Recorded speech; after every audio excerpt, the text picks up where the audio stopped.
Here's an update for the weather for the U.S. and southern Canada, North America for that matter. Let's take a look at what we've got going here.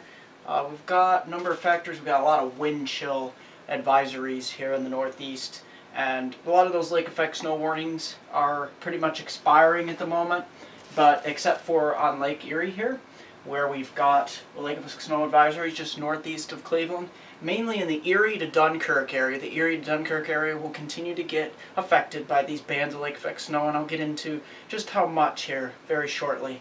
Here across the upper Great Lakes and Midwest, temperatures are generally north of Minneapolis in the negative range, -10 as much as -20 degrees below zero for highs today. So let's get to the west coast here, and this is where we've got another system moving in. Expect 1 to 3 inches of snow accumulation further inland away from the coast, and along the coast itself, that's where we're going to expect rain showers continuing, and temperatures are in the 50s along the California areas and 30s and 40s up in the Pacific Northwest.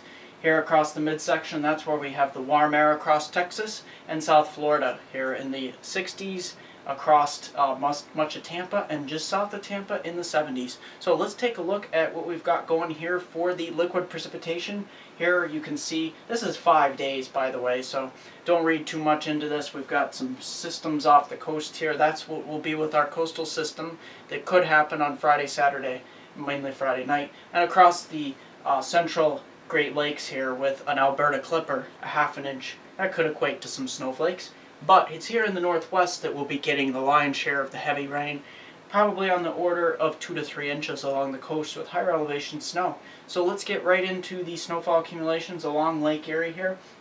If we take a look here, Lake Erie, we've got those streamers moving off the lake, and this is where we've got anywhere from 4 to 8 north of Cleveland, particularly east of Cleveland, and then heading up towards Erie, Pennsylvania, we'll see an additional, most likely 8 to 12 inches, and then up to Dunkirk, probably 8 to 12 additional inches as well. This is through tomorrow night, Thursday night, so be prepared for that. Let's take a look at the system, the scenario, the outlooks for this system for Friday, Saturday range. The big question mark is the models have really lost this system. This morning I got a little nervous because the GFS and the Euro at one point had lost the system completely. The NAM held onto it, but the NAM is much further east, pushing the storm out to sea.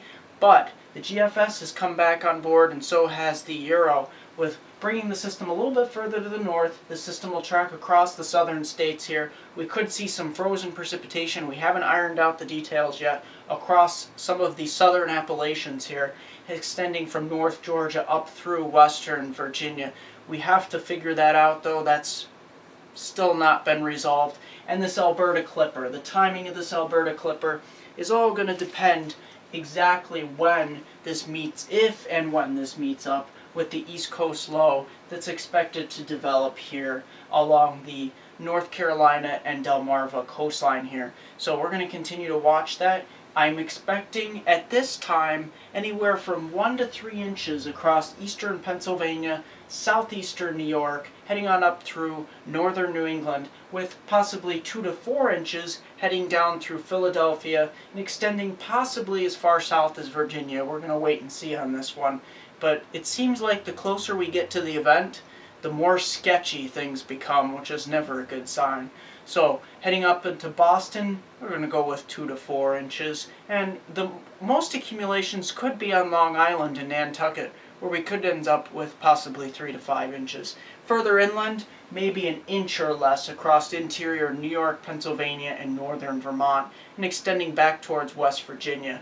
So it'll mainly be Virginia, the southern Appalachians near eastern Tennessee, possibly western North Carolina, northern Georgia, and extending up towards Maryland, Delmarva, southern New Jersey, extreme eastern Pennsylvania, southeastern New York, and extending up through the southeastern New England area through Cape Cod.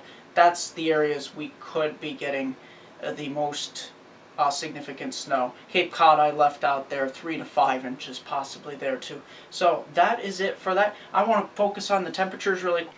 And temperatures across the, take a look at the upper Midwest and Northeast here.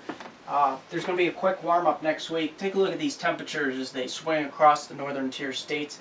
This is where we're really looking at a lot in the way of colder weather, and you can see, but we get a warm push here through the Mississippi and Ohio River Valley, and that will push eastward, and then we have another reinforcing shot after the 1st of February. So that's what I'm looking at for temperature-wise. Models have a very good handle on temperatures, not so much on the storms. I'm meteorologist Mark Molnar. Like us on Facebook at MeteoMark. Subscribe to us on YouTube. Here's a 4-day forecast for my hometown viewers from Binghamton to Elmira and the northern tier counties of Pennsylvania.